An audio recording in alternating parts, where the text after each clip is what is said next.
मेरी एक दोस्त है जो काफ़ी हार्ड वर्किंग है। मैंने उसे देखा है अपने काम को कंप्लीट करने के लिए वो अपने आवर्स से कई ज़्यादा मेहनत करती है और बहुत अच्छे से अपने काम को, अपने टास्क को पूरा कर देती है।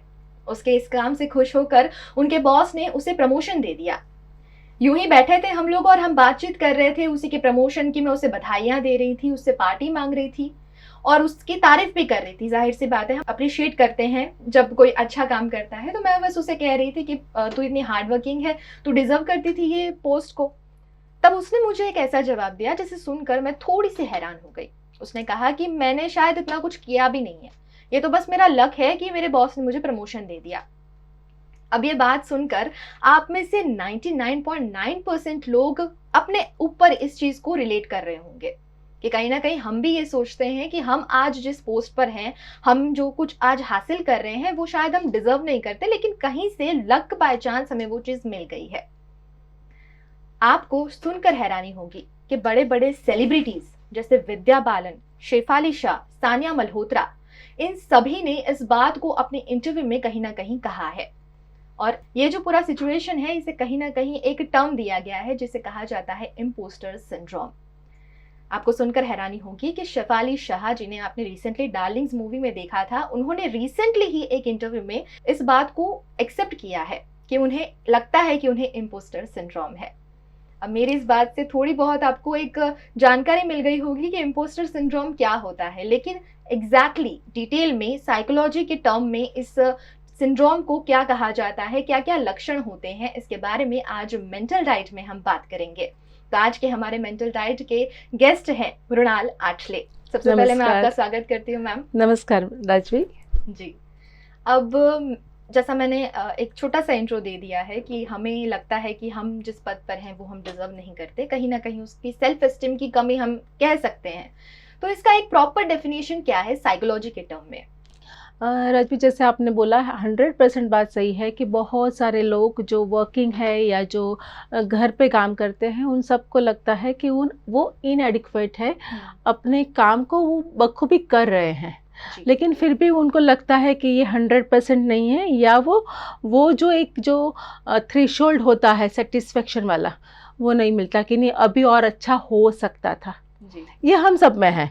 आपने जैसे बात किया, मैं जनरली मैं ऐसा समझती हूँ कि मैं कहीं किसी को लेबल नहीं लगा रही हूँ, लेकिन जैसे आपने जितने भी एक्ट्रेसेस के बारे में बात किया, ये 100% ऐसा होता है कि उनको लगता है कि और ज़्यादा अच्छा हो सकता है, अच्छा रोल मिल सकता है। हम लोग भी ऐसा कहते हैं, हमने बहुत सारे अवार्ड्स में बहुत सारे इंडस्ट्रियलिस्ट को भी सुना है कि नहीं इससे अच्छा हो सकता था जी। हमारे लिए जो थर्ड पर्सन है, उनके लिए ऐसा लगता है कि नहीं नहीं, ये तो 100 से भी ज़्यादा % दिया है कि उसने अपना पूरा हार्ड वर्क दिया, लेकिन वो खुद बंदा या बंदी ऐसा समझती है कि मैं इनएडिक्वेट हूँ, ये तो मेरा लक था कि वो मेरे 2 कदम आगे चल रहा था।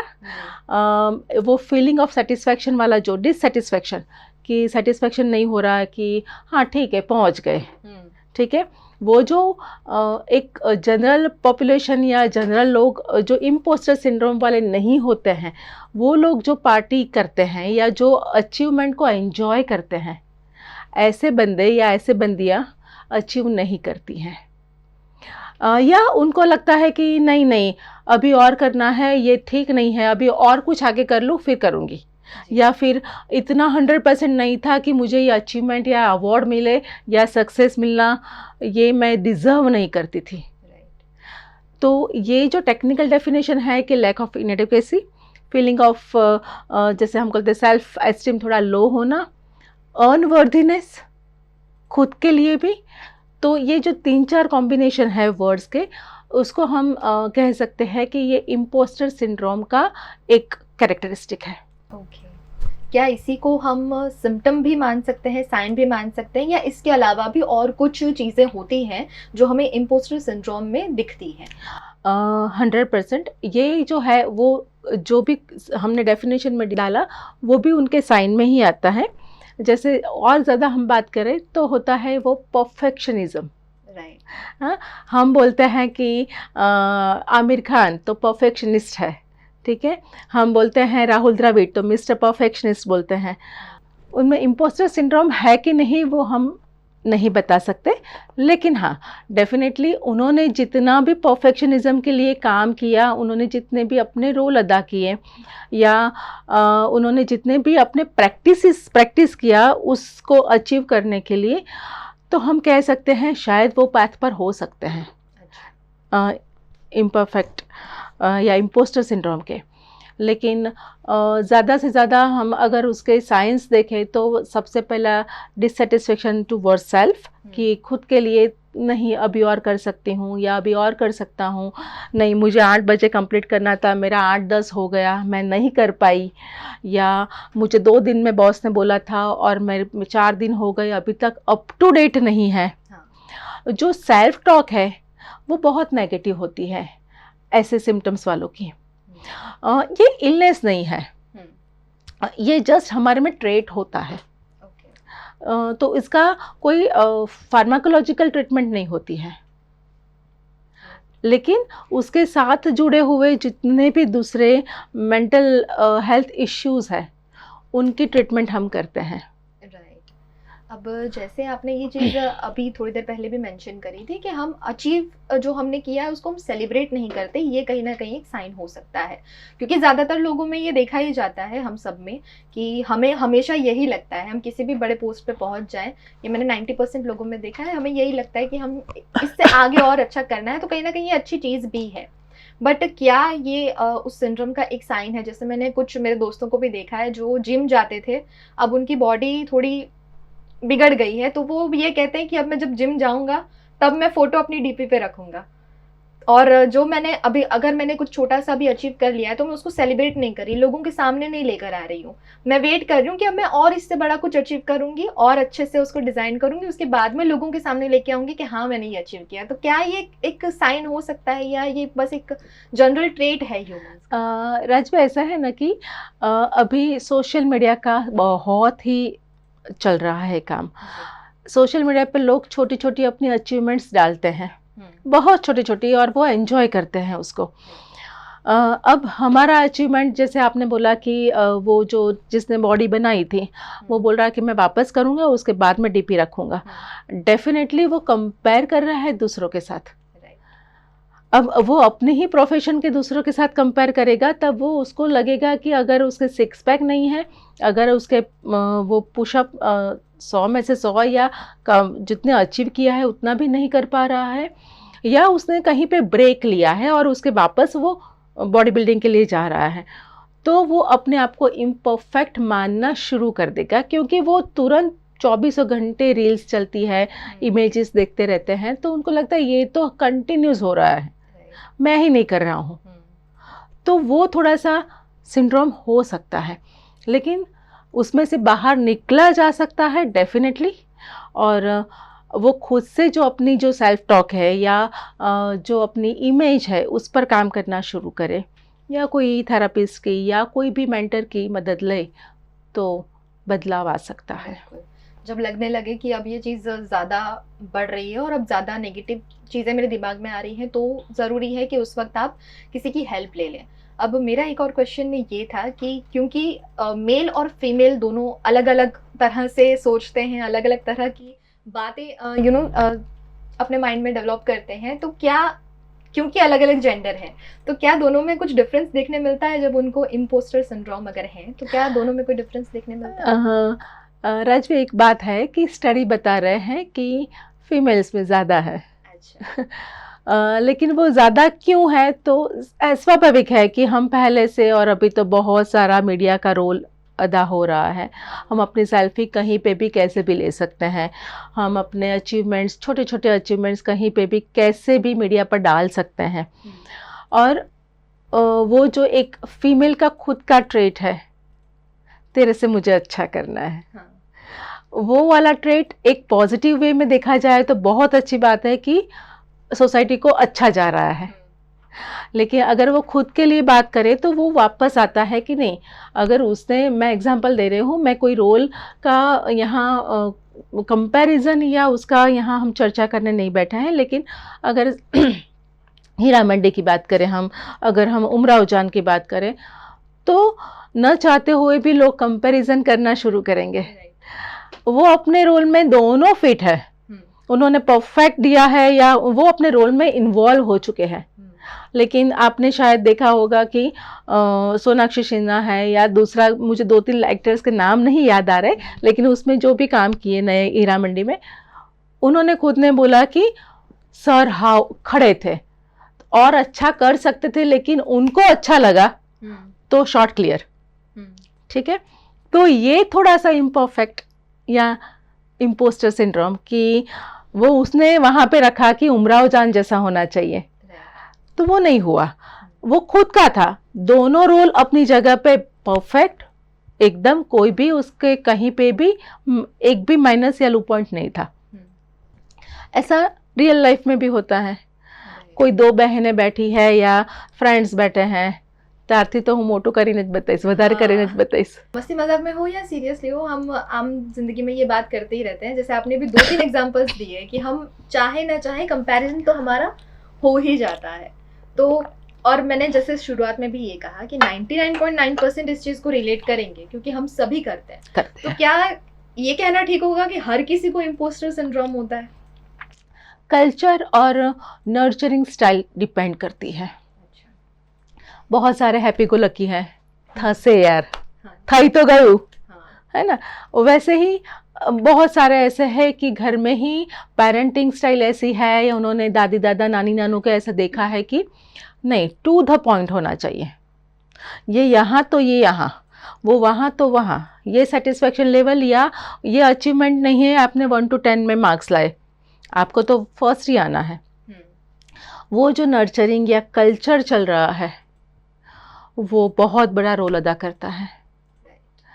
तो और अगर अदा भी करे तो और उस पर हम काम करते हैं या इम्पोस्टर सिंड्रोम भी है तो भी उसके साथ जिया जा सकता है, डील हो सकता है। This is not that dangerous जैसे बाकी हमारे साइकोलॉजिकल कुछ सिंड्रोम्स होते हैं, वैसे ये उतना डेंजरस नहीं है। कहीं ना कहीं आपके लिए अच्छा भी प्रूव हो जाता है।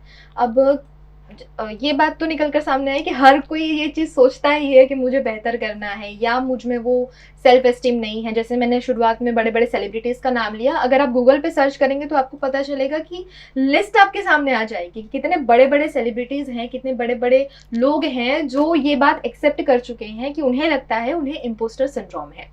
तो मेरा ये सवाल है कि अगर आपने एक्सेप्ट कर लिया है कि इम्पोस्टर सिंड्रोम है, लेकिन फिर भी आप बहुत अच्छे से परफॉर्म कर रहे हैं, ठीक है, यू आर एक्सेप्टिंग दिस कि मुझे सेल्फ एस्टीम की कमी है, मुझ में ये कॉन्फिडेंस मुझे शायद फील नहीं होता, फिर भी यू आर परफॉर्मिंग ग्रेट, आप लोगों के सामने बहुत अच्छे से अपने आप को प्रूव कर रहे हैं, तो ये कैसे हो जाता है? वो खुद का ही, वो जिससे कहते हैं ना हम सेल्फ थेरापी, हाँ, या सेल्फ अवेयरनेस वाला जी, कि खुद को पता है कि ये इम्पोस्टर सिंड्रोम है, खुद को पता है या उस ट्रेट पर वो जा रहा है, तो वो अपना हार्ड वर्क यानी वर्क को इतना 100% अपना काम वो पोटेंशियल देगा या अपने सारे के सारे एफर्ट्स वहाँ पे डालेगा कि कोई उसको बोल ना पाए कि आपने ये कम किया या ये अप टू द नहीं था। ये अच्छी बात है कि आपको कोई वेल डन बोलता है या उसमें से कोई भी नुक्स ना निकाले। सबको पसंद है ये बात कि हाँ तूने कर दिया, है ना। तो ये अप्रिसिएशन अगर मिलता है तो डेफिनेटली हो सकता है कि बंदे को पता है तो वो कर लेगा। हाँ, कहीं ना कहीं देखो कैमरे का पीछे भी बहुत सारे हर्डल्स है, तो वो काम करने के बाद भी तो उसके पास बहुत सारे फेलियर्स भी होंगे उसके साथ चलने वाले, लेकिन वो डील कर रहा है कि नहीं मुझे वहाँ पहुँचना है तो मैं लड़के झगड़ के पढ़ के भी वहाँ तक पहुँचूँगा, तो वो कर लेगा। तो ये अच्छी बात है कि उसको अवेयर है वो उस बात का कि मुझे इम्पोस्टर सिंड्रोम है और मुझे उसके साथ ही लाइफ लॉन्ग डील करना है। अब इतनी बातें हमने की तो उसमें एक चीज़ तो ये निकल कर सामने आई जिस हद तक मुझे लग रहा है कि डेंजरस नहीं है, नहीं। आप इसका ट्रीटमेंट खुद भी कर सकते हैं और अब जब ज़्यादा लगे तो आप हेल्प ले सकते हैं, फिर भी एज अ साइकोलॉजिस्ट आप कुछ टिप्स हमारे दर्शकों को दीजिए, और साथ ही साथ जब ये लगे कि अब ज़्यादा हो रहा है, अब हमें ट्रीटमेंट की ज़रूरत है, तो किस तरह का ट्रीटमेंट होता है उसके बारे में भी बता दीजिए।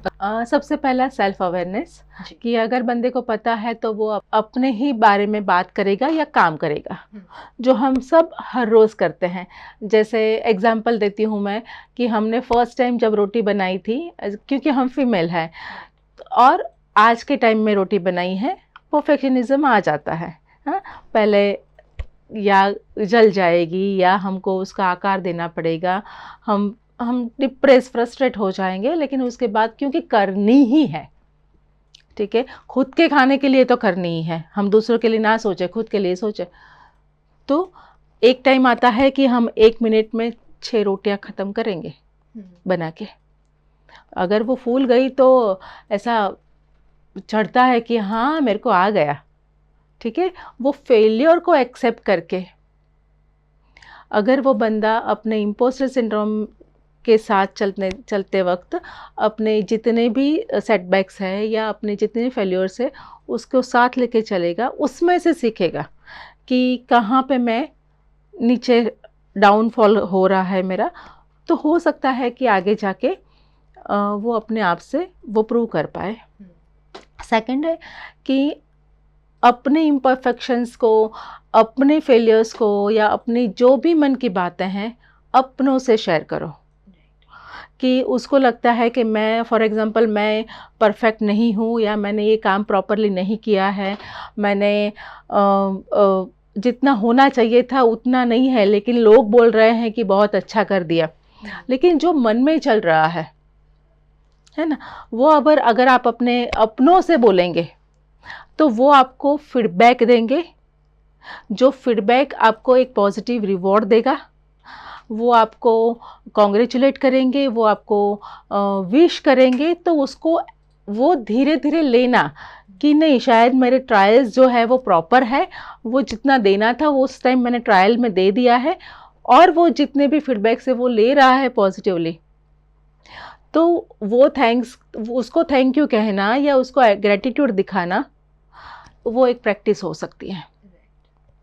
थर्ड है, हमारे साइकोलॉजी में सबसे ज़्यादा है CBT, यानी थॉट मॉडिफिकेशन या बिहेवियर मॉडिफिकेशन हम जिसे कहते हैं, क्योंकि ये सारा मन का खेल है। अब मन का है तो हम विचारों का तो बात ही करेंगे उसकी।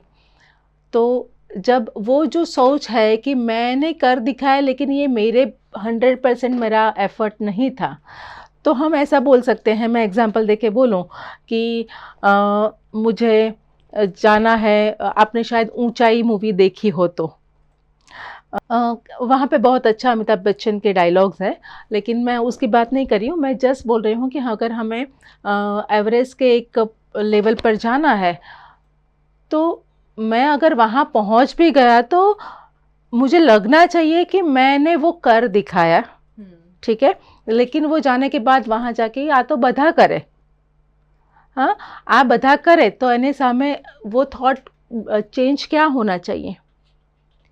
सब करते हैं, लेकिन आज मैंने किया है, मेरे इतने फेलियर्स एफर्ट्स, मेरे इतने फिजिकल डाउन्स के बाद भी आज मैं वहाँ पहुँचा हूँ, तो आज सेलिब्रेशन तो बनता है।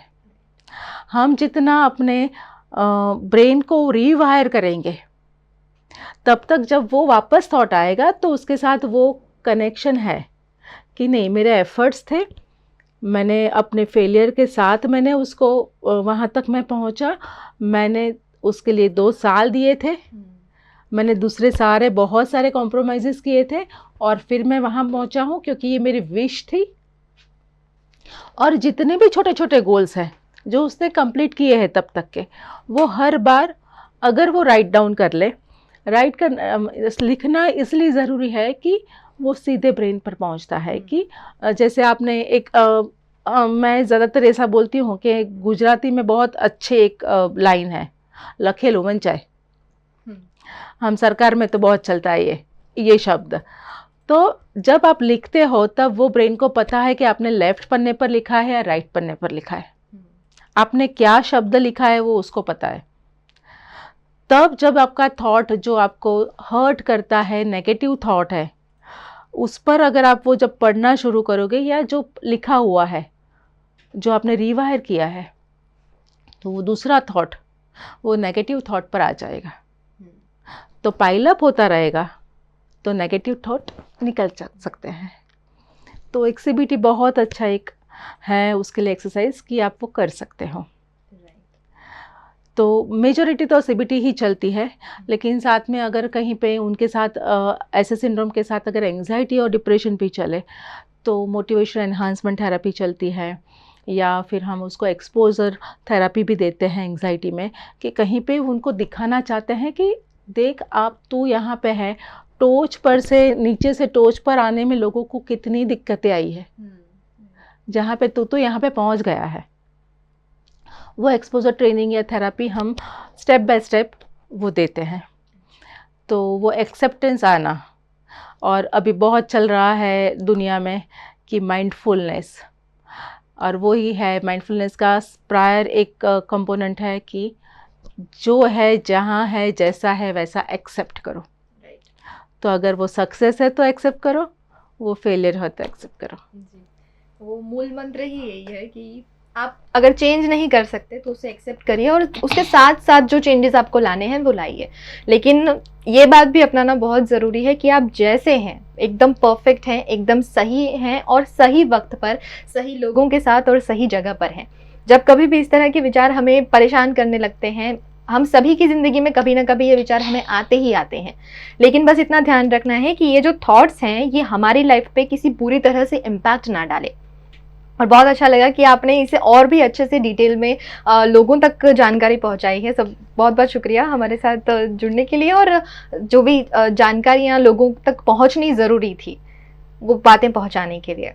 तो मैं उम्मीद करूंगी कि आज का ये टॉक शो आप सभी के लिए, आज की ये बातचीत आप सभी के लिए बहुत इम्पैक्टफुल रही होगी। मैं जानती हूँ बहुत सारे लोग ये चीज़ें सोचते रहते हैं, पर जैसा मैंने कहा कि आप जो भी हैं, जैसे भी हैं, उसे एक्सेप्ट कीजिए, और जो चेंजेस आप लाना चाहते हैं उसे पॉजिटिविटी के साथ में लाइए।